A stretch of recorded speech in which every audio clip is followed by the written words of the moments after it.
This is Mac OS Ken. The Senate's taking aim at Apple again. Nikkei's got a weird take on iPad. And all the big companies love the Cupertino company. Well, maybe not love. It is Thursday, the 3rd of February, 2022.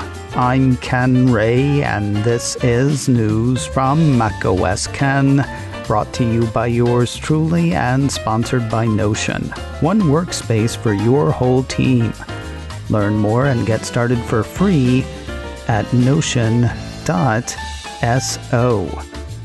This show is also supported by people like you, patrons through Patreon. Find out more and add your support at patreon.com/macOSKen. The other bill that could undo the App Store gets batted around today in committee. Mac Rumors says the U.S. Senate Judiciary Committee is set to consider the Open Markets Act.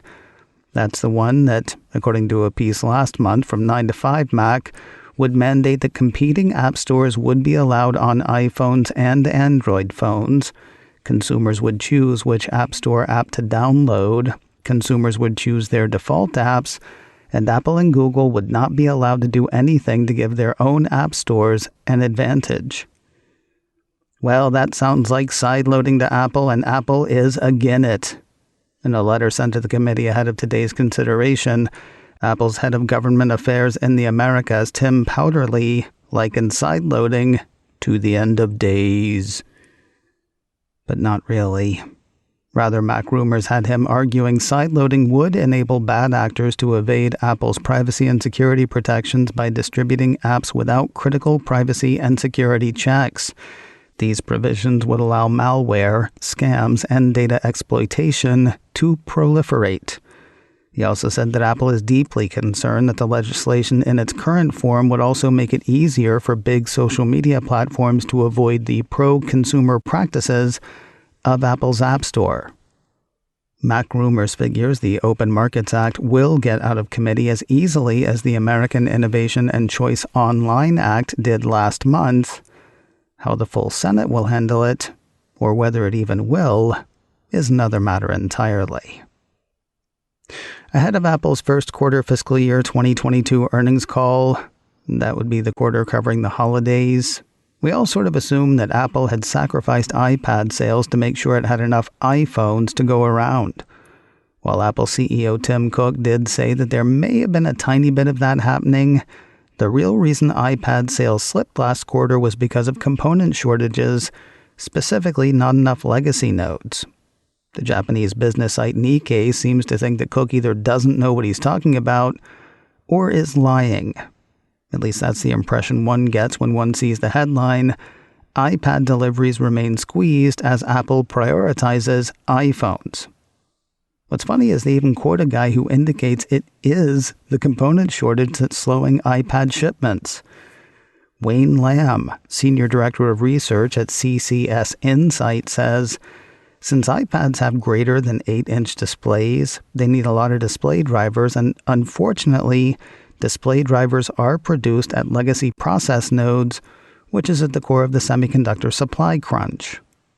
Also, iPads use LCD displays, while Apple Watch and iPhone use OLED. And guess what LCD displays need? Quoting Lam again, LCD display drivers are heavily reliant on legacy silicon process nodes to produce. OLED displays tend to require less and use more advanced silicon processors. Well, he either doesn't know what he's talking about or he's lying too. To cope with supply constraints last quarter, Nikkei says Apple began reallocating some shared components from the iPad line to the new iPhone 13 series to ensure smooth production of its flagship product ahead of the holiday season. Well, if they couldn't get the parts to produce iPads, why wouldn't they send some shared... You know what? Never mind.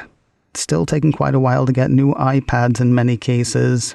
Apple has said it expects that to improve this quarter. For its part, Nikkei does note slight improvement since the beginning of the year.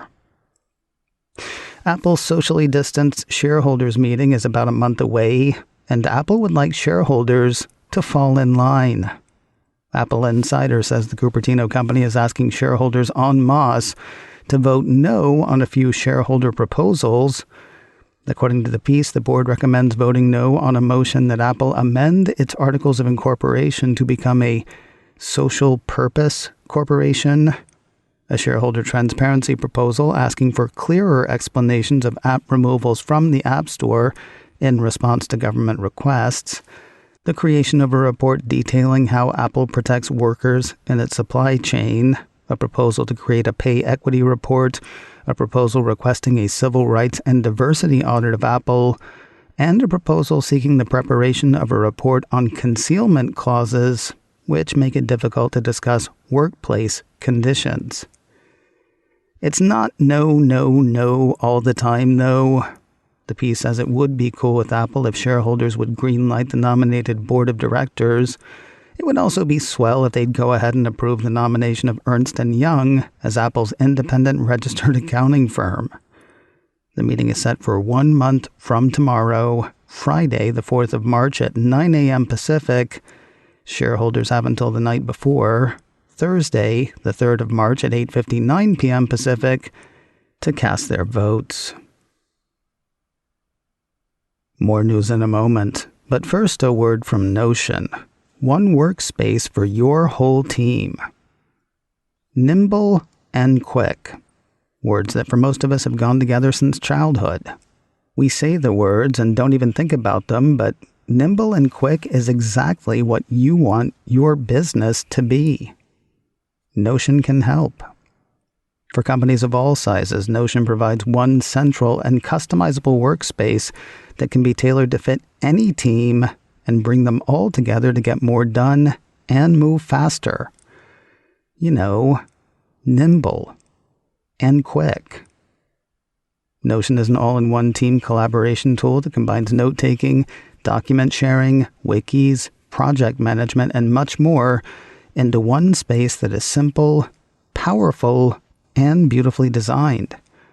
With powerful integrations and seamless navigation, you'll have everything you need in one spot so you can make speed your advantage without the silos and context switching that slow companies down.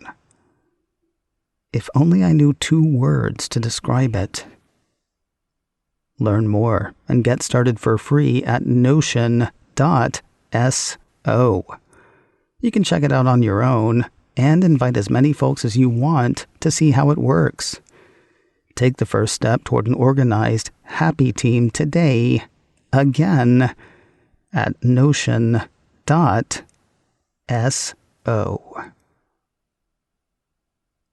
Here's a surprising sentence.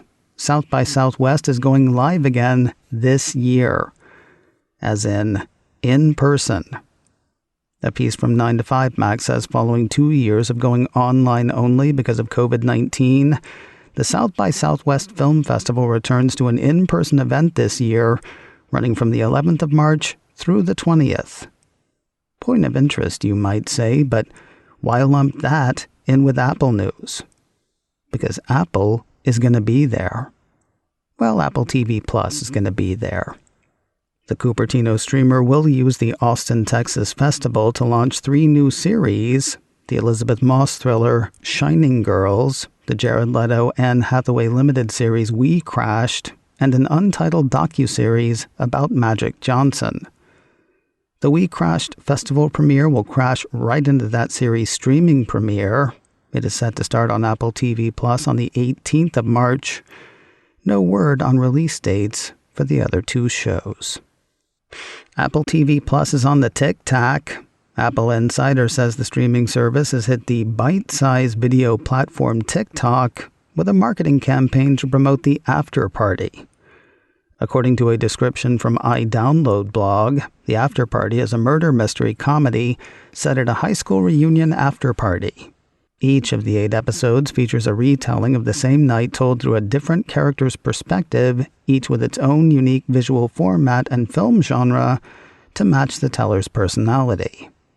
The guy who dies is a musician named Xavier, and the TikTok promotion features him.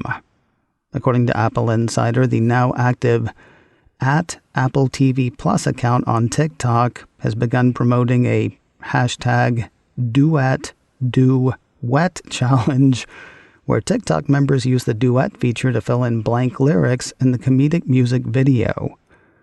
At the time the Apple Insider article was written, the duet promoted hashtag had over 85 million views. If I am reading the app right, that is now over 602 million views. In addition to the TikTok move, Apple is using another of its own channels to promote the show. Apple Insider says the company has released an official EP to Apple Music called R.I.P. Xavier, with songs like Duet and I'ma Live Forever for the deceased fictional artist. The tragedy of Macbeth appears to be triumph for Apple.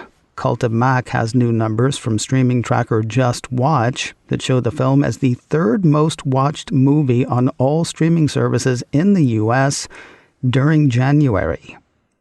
Two things amazing about that. First, an adaptation of a Shakespearean tragedy beat such recent hits as Dune and Free Guy. And second, it was only available to stream for half the month. Though it saw theatrical release on Christmas, the Joel Cohen-directed, Denzel Washington and Frances McDormand-led film didn't hit Apple TV Plus until the 14th of January. Good as Bronze is, maybe a sequel to Macbeth would have done better. The two films that beat it were Sing 2 in second and Ghostbusters Afterlife in first. Of course, it's probably best to put an asterisk by all of this. Cult of Mac points out neither Apple nor any of the other streaming services report viewership for all their shows, but JustWatch runs a video recommendation service, so they do know what people are looking for. That lets them estimate the popularity of films and series. And finally today, pin a rose on Apple. Apple Insider says the Cupertino company has topped Fortune's World's Most Admired Companies list for the 15th year in a row. It's not just a money thing, though that is where the list starts. According to the piece, Fortune and management consultant firm Korn Ferry begin by ranking companies by revenue, including the top 1,000 in the U.S. They then poll over 3,700 analysts, directors, and executives for the 10 companies they admire most. Put them all together, and what have you got? Counting up from 10 is JP Morgan Chase, then Netflix, Starbucks, Google parent Alphabet, Berkshire Hathaway, Walt Disney, Pfizer, Microsoft, Amazon, and Apple at the top of the heap. As cool as Apple's 15 years at the top are, Fortune seems even more impressed by Apple's showing on the list specifically for tech companies. For the 12th time in 13 years, Apple has topped that list as well. According to Fortune, our individual industry rankings show the standing each one holds among leaders in its own industry, the folks who compete with it every day. So while Apple's 15-year reign on the All-Stars list is truly remarkable, its presence atop the computer industry ranking for the 12th time in the past 13 years suggests that it has simultaneously impressed an even tougher audience. macOS Ken, brought to you by me and sponsored by Notion. One workspace for your whole team. Learn more and get started for free at notion.so. This show is also supported by people like you, patrons through Patreon. Find out more and add your support at patreon.com/macOSKen. Advertising handled by Backbeat Media, online at backbeatmedia.com.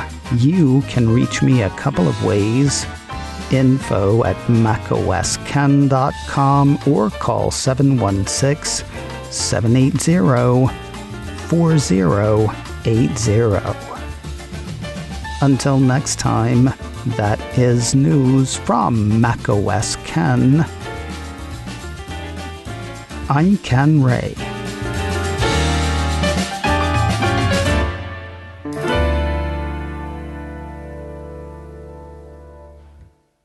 Ciao.